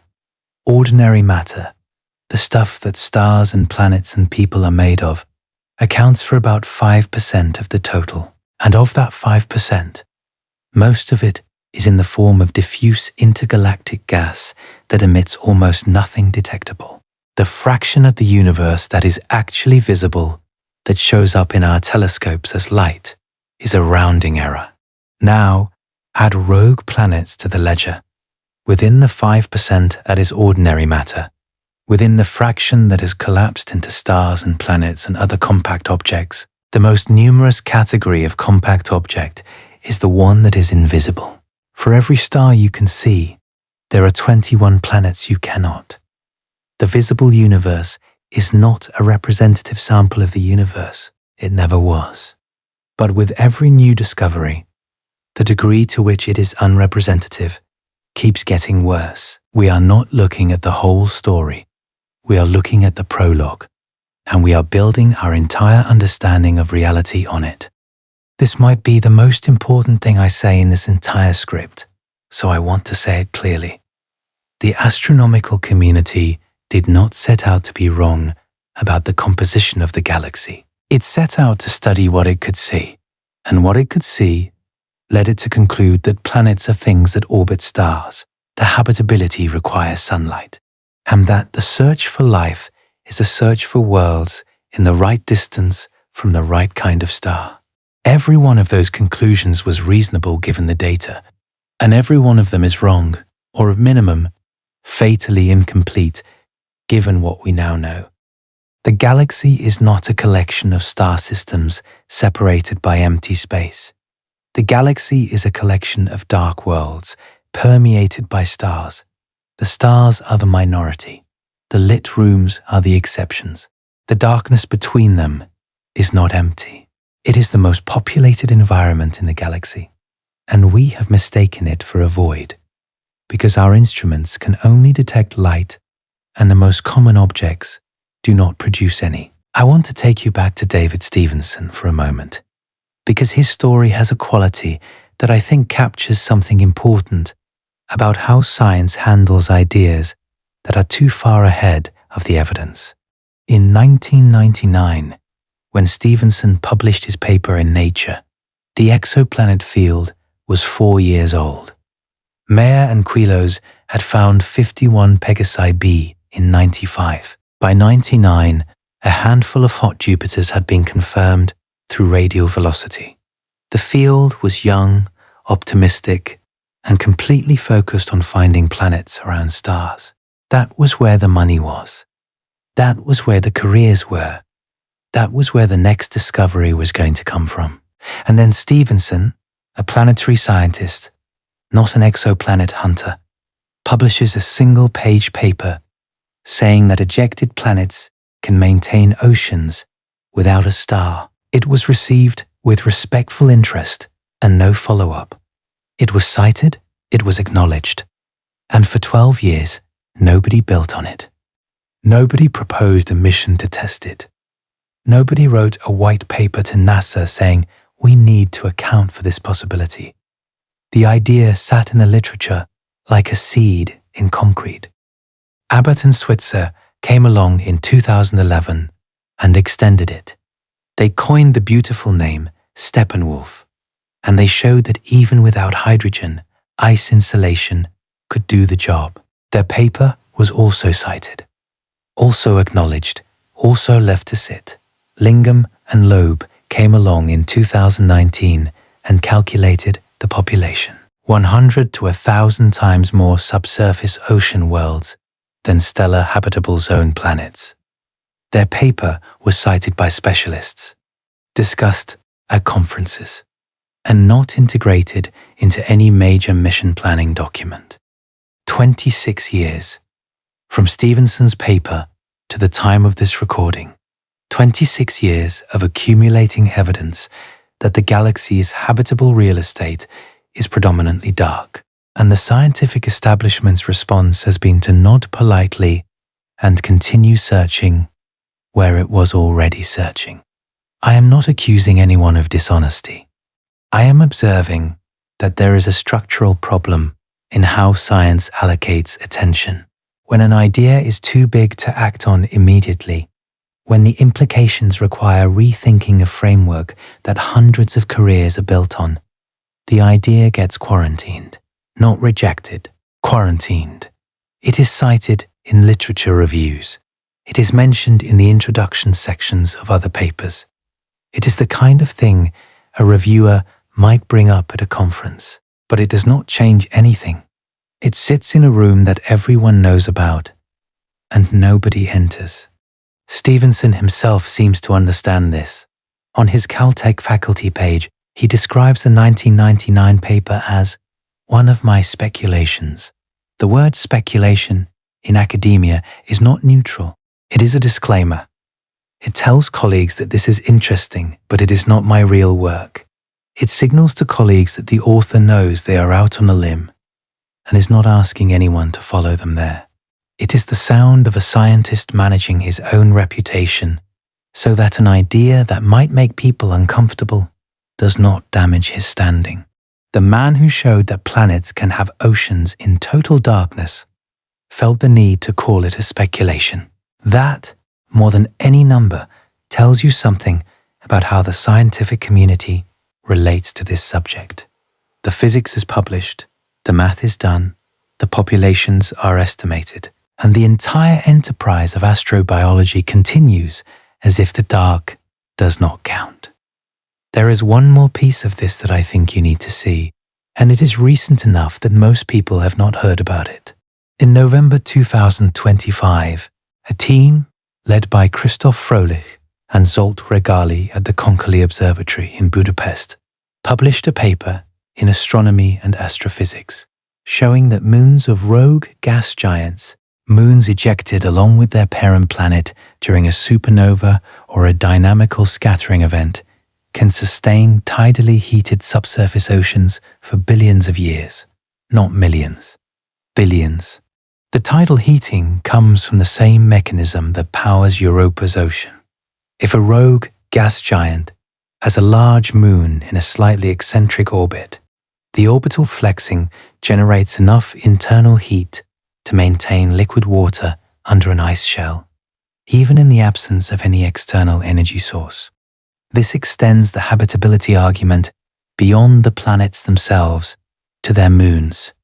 A rogue Jupiter with 3 or 4 large moons in resonant orbits could be a miniature solar system unto itself, a cluster of potentially habitable ocean worlds with no star drifting through the galaxy with tidal energy as their power source for geological timescales. And in March 2026, a paper on Centauri dreams discussed the follow-up work by Dalbudding and colleagues in the monthly notices of the Royal Astronomical Society, which modeled tidally heated, hydrogen-dominated Haitian exomoons around free-floating gas giants. These are moons with thick hydrogen atmospheres and subsurface oceans, a combination that extends the habitable parameter space even further. The authors concluded that such moons could maintain surface temperatures above 273 Kelvin for more than 5 billion years, essentially the current age of the solar system, without any input from a star. 5 billion years of liquid water on a moon of a rogue planet that has never been within a light year of a star. That is not a brief window. That is a timeline comparable to the entire history of life on Earth. Whatever can happen in 5 billion years of liquid water chemistry on Earth, including the evolution of multicellular life, can in principle happen on the moon of a wandering gas giant in the dark. And how many of those systems are there? We do not know. The rogue giant planet population is smaller than the rocky rogue population, because the mass function is steep. But it is not zero. There are certainly billions of rogue gas giants in the Milky Way, and many of them would have retained their moons during ejection. The number of habitable rogue moons is completely unconstrained, but it adds to the ledger. It makes the dark side of the habitable equation even larger. Every time someone runs the numbers on a new variation of this scenario, the answer gets bigger. Stevenson looked at planets with hydrogen atmospheres. Abbott and Switzer looked at planets with ice shells. Lingham and Loeb looked at the full population. Froelich and Regali looked at moons. The pattern is consistent. The dark habitable population grows every time someone bothers to calculate it. And each time, the lit habitable population stays the same, because there are only so many rocky planets in stellar habitable zones, and that number is well constrained by Kepler and TESS. The ratio is diverging. The dark is pulling away from the light, and we are still pointing our telescopes at the light. I want to come back to Sumi for a moment, because his arc is the one that I think carries the most weight in this story. In 2011, he published a result that made international headlines: more rogue Jupiters than stars. He got the attention, he got the citations, he got the profile that comes with a Nature paper that rewrites a field. For 6 years, that result stood as the defining claim of rogue planet science. And then, slowly as the data accumulated and the systematic was identified, he had to take it back. Not because anyone forced him to, not because Mrose's OGLE paper demanded a retraction, but because when Sumi ran his own data through a better pipeline, the result changed. The Jupiter excess was an artifact of atmospheric refraction in the photometry, a color dependent effect, the kind of error that only becomes visible when you have enough data and enough sophistication to catch it. The 2023 paper, the one that gives us the current best estimate of 21 rogue planets per star, was led by Sumi. He corrected his own most famous result. He did not hand it off to a graduate student. He did not bury it in a methods paper. He published it in the Astronomical Journal with his name first, and the abstract explicitly notes that the 2011 Jupiter excess was caused by a systematic that his new analysis removes. I think about how rare that is, not in science generally, where self-correction is supposed to be the norm, but in the specific social economy of academic careers. Your most cited paper, your most famous result, the thing you are known for, and you publish a follow-up that says, "I was wrong about the headline, but here is what is actually true, and it is stranger than the thing I was wrong about."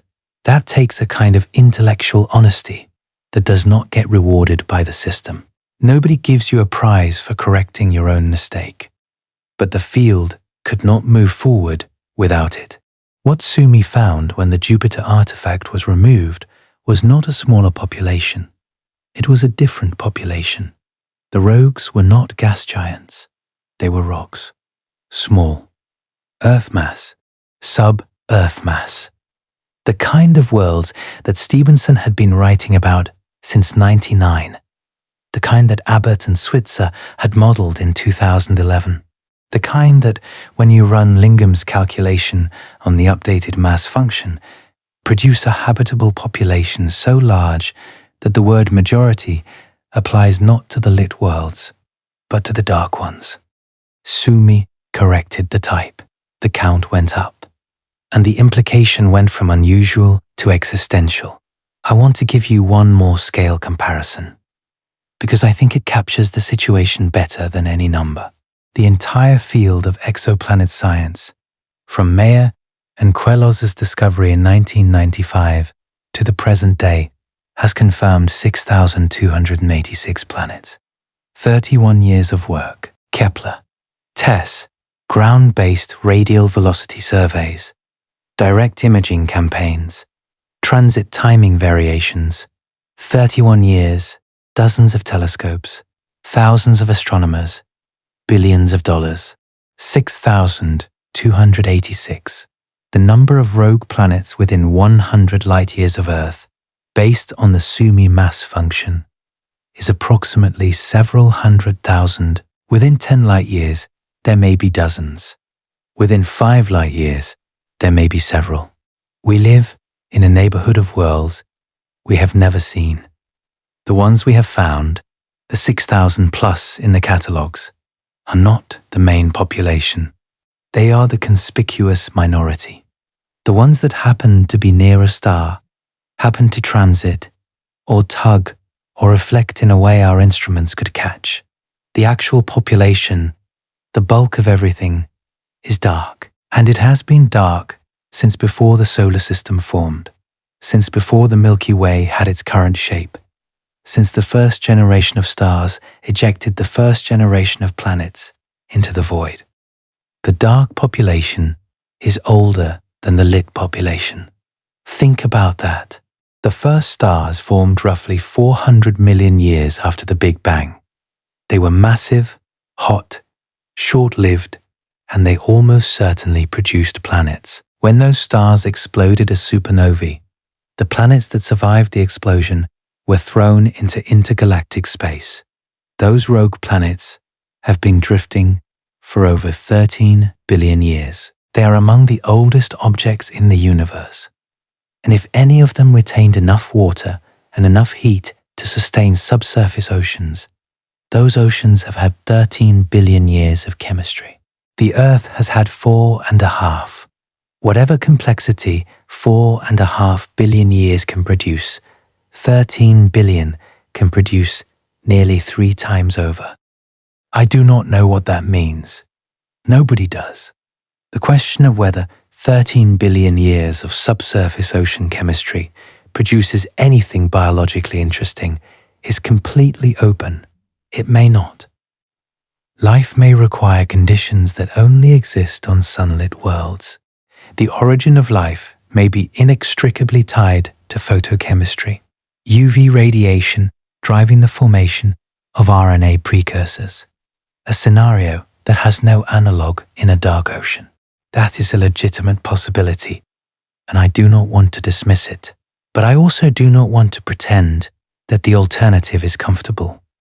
If life can originate on geothermal gradients alone, if the deep-sea hydrothermal vent hypothesis for the origin of life on Earth is correct, then the starting conditions for biology exist on trillions of dark worlds, some of which have been running the experiment for 3 times longer than Earth. The oldest life in the galaxy, if it exists, is almost certainly not on a sunlit planet.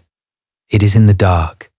It has been in the dark since before our sun ignited, and it has no idea we are here. I want to tell you about one more observation, because it happened in January 2026, and it closes a loop that has been open since the beginning of this story. When Don and his colleagues measured the mass of KMT 2024 BLG 0792, the Saturn mass rogue planet 3,000 parsecs away, they did something that the field had been trying to do for 15 years.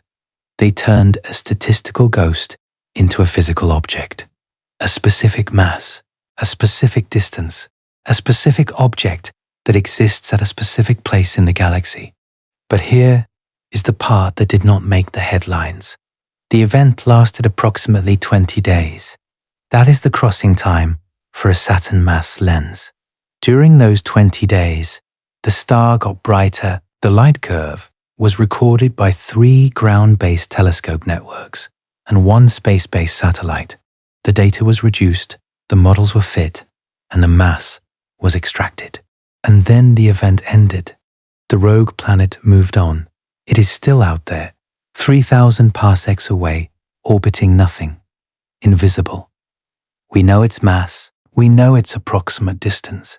We do not know where it is right now. We will never observe it again. It has returned to the dark from which it briefly, accidentally, geometrically emerged. That is the relationship between us and rogue planets. We catch them for moments, minutes, in the case of the Earth mass candidate from 2020. Days in the case of the Saturn mass world, and then they are gone. We have observed them the way you might observe a fish brushing against the hull of a boat in a dark ocean. You know something is out there. You felt it. You can estimate its size from the displacement. But the ocean is vast, and the fish is gone, and you will never see that specific fish again. And the ocean, in this analogy, is not just vast, it is the majority of everything. The boat, the surface, the sunlight, that is the visible universe, the 5% of ordinary matter that shines. The stars, the star-hosted planets, the part we can study, and beneath it, filling every direction, extending to the edge of the galaxy and beyond, is the dark ocean of rogue worlds, uncountable, unstudied, possibly alive. We are a species that has constructed its entire cosmology from the surface of the ocean. We have mapped the currents. We have catalogued the waves. We have built instruments of staggering precision to measure the reflection of light on the surface. And we have called that understanding. We have called it a picture of the universe. It is not a picture of the universe. It is a picture of the surface. Beneath it, in the cold and the silence and the dark, there is more. More worlds than we have named, more water than we have measured, more potential for life than every optimistic estimate in every astrobiology roadmap has ever accounted for. And it is invisible to us, not because we lack the technology, not because the physics is hidden, but because the most common objects in the galaxy are the ones that refuse to shine. And those objects are old. That is a detail that does not get enough attention. The rogue planet population is not a recent development. It has been growing since the first generation of stars formed, roughly 400 million years after the Big Bang. Those first stars, population 3 stars as astrophysicists call them, were massive, luminous, and short-lived. They burned through their hydrogen in a few million years and exploded. But before they exploded, they almost certainly formed planets. Not the way the sun formed planets, slowly, patiently, over tens of millions of years. These stars lived fast. Their disks were chaotic. The planets that formed were almost certainly unstable, almost certainly ejected by gravitational interactions during the supernova itself, or during the dynamical rearrangement that followed. Those first ejected planets are still out there, 13 billion years old, the oldest objects in the galaxy that are not stars or stellar remnants. They have been drifting since before the Milky Way had spiral arms, since before the sun's parent molecular cloud had coalesced, since before the atoms in your body had been assembled by the nuclear reactions in second and third generation stars. If any of those first generation rogue planets retained water, and if any of them maintained subsurface oceans through radiogenic heating, then those oceans have been running chemistry for nearly 3 times as long as the Earth has existed. I do not know what 3 times the age of Earth's biosphere produces in terms of chemical complexity. Nobody does. The question has not been seriously modeled, because the scenario was not taken seriously until the population numbers made it unavoidable. But I know that on Earth, life emerged within the first billion years and has been diversifying ever since. 4.5 billion years gave us consciousness, language, mathematics, space telescopes. 13 billion years gave the first rogue planet oceans roughly 3 shots at whatever 4.5 billion years produces. If anything can happen in a dark ocean, given enough time and enough energy, then it has already happened. Multiple times. On worlds we will never see. That thought does something to the standard narrative about life in the universe. The standard narrative says Earth is 4.5 billion years old. Life appeared around 3.8 billion years ago, and we are the most complex thing a single planet has managed in that time. But if the first rogue planet oceans are 13 billion years old, then the history of life in the galaxy, if it exists in the dark, did not begin with Earth. It began before the Milky Way was a disk. It is older than almost everything we can see, and we are not at the frontier of biological time. We are latecomers. I want to ground this in something concrete before I say the last thing I need to say. Not a number, not a citation, something you can hold. Picture the solar system from above, the sun in the center, Mercury, Venus, Earth, Mars, the asteroid belt, Jupiter, Saturn, Uranus, Neptune. The Kuiper belt, the scattered disk, the hypothetical Oort cloud extending to perhaps 1 or 2 light years from the sun. That is our system. That is the bubble of gravitational influence that we call home. Now picture the nearest star, Proxima Centauri, 4.24 light years away. Between us and Proxima, there is nothing. Or so we have always assumed. No planets, no objects of any significance. Just interstellar medium, a few atoms of hydrogen per cubic centimeter, and the faint glow of distant galaxies. The Sumi mass function says otherwise. In the volume of space between the Sun and Proxima Centauri, a roughly spherical region, 4.24 light-years in radius, the average population density of rogue planets predicts several dark worlds. Not one. Several. They are there right now. They have been there for longer than the Sun has existed. Some of them may have formed around other stars in the solar neighborhood and been ejected. Some may have formed in the molecular cloud that gave birth to the Sun itself. They are not visitors, They are natives. They were here first, and we have never detected a single one of them. Not because we looked and failed, because we never looked. There is no survey designed to find dark, cold, sub-Earth mass objects at interstellar distances within a few light years of the Sun. The instruments that could do it, a space-based infrared telescope with sufficient sensitivity, or a targeted microlensing survey of nearby background stars, have not been built. The closest objects in the galaxy that we do not know about are not at the edge of the observable universe. They are in our own backyard. When I first started reading about this, the thing that unsettled me most was not the numbers. It was not the population estimates or the habitability calculations. It was the realization that the space I think of as nearby, the space between here and the nearest stars, the interstellar void that I picture as empty when I look up at the night sky, is not empty. It is populated.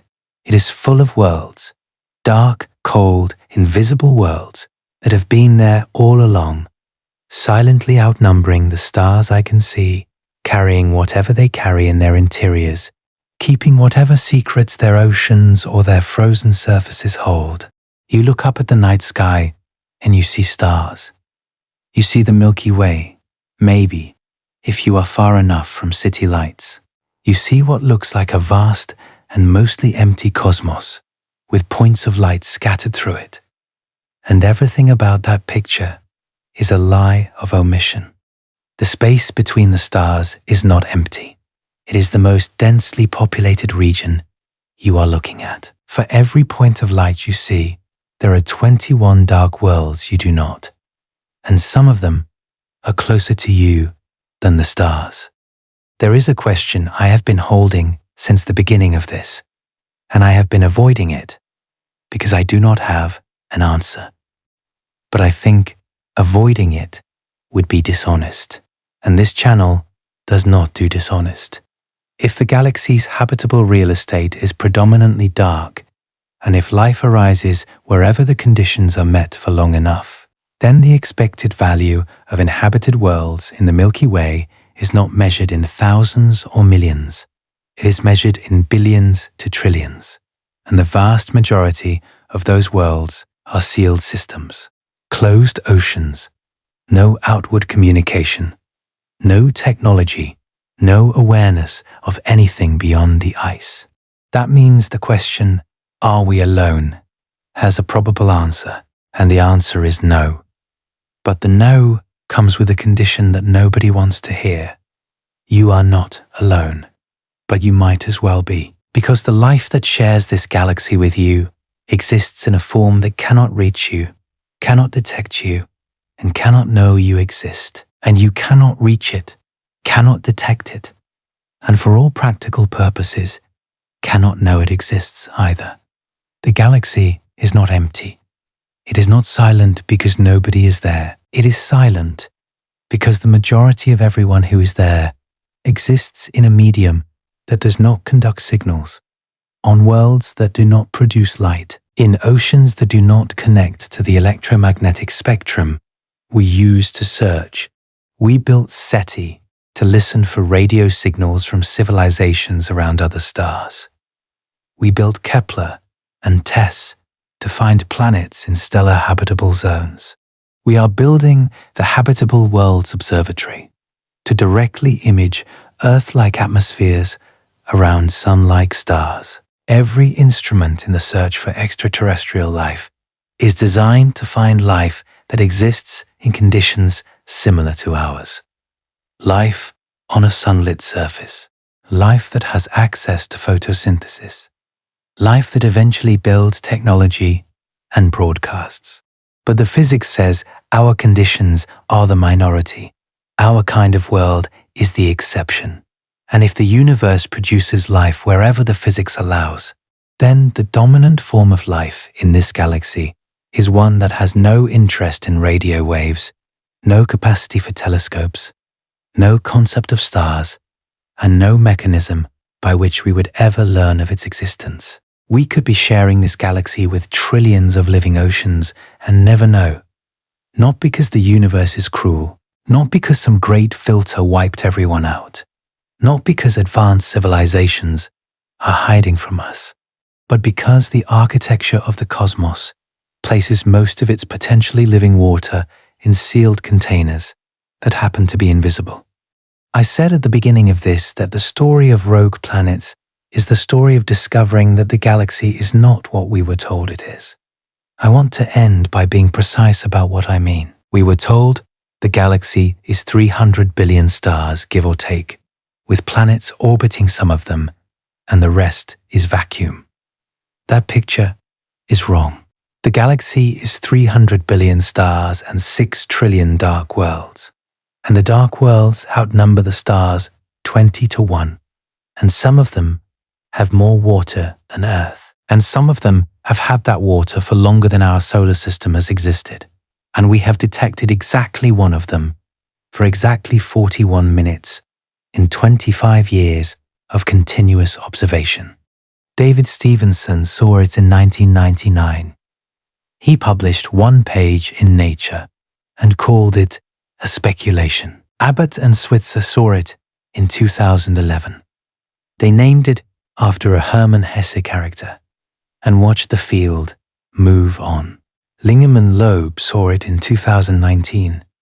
They published the number 100 to 1,000 times, and nothing changed. Sumi saw it in 2023, when the Jupiter artifact fell away and the real population emerged. The rocks, the small worlds, the trillions. The data has been sitting there for a quarter century. It has been published, verified, and quietly filed in a drawer that everyone knows about and nobody opens. Because what is inside that drawer, if you follow the math to its conclusion, is a galaxy that is not what we told ourselves it is. It is not a bright web of stars with emptiness between them. It is a dark ocean with campfires floating on the surface. And the campfires are beautiful, and we have built our entire civilization by studying them. And they are not the main event. They never were.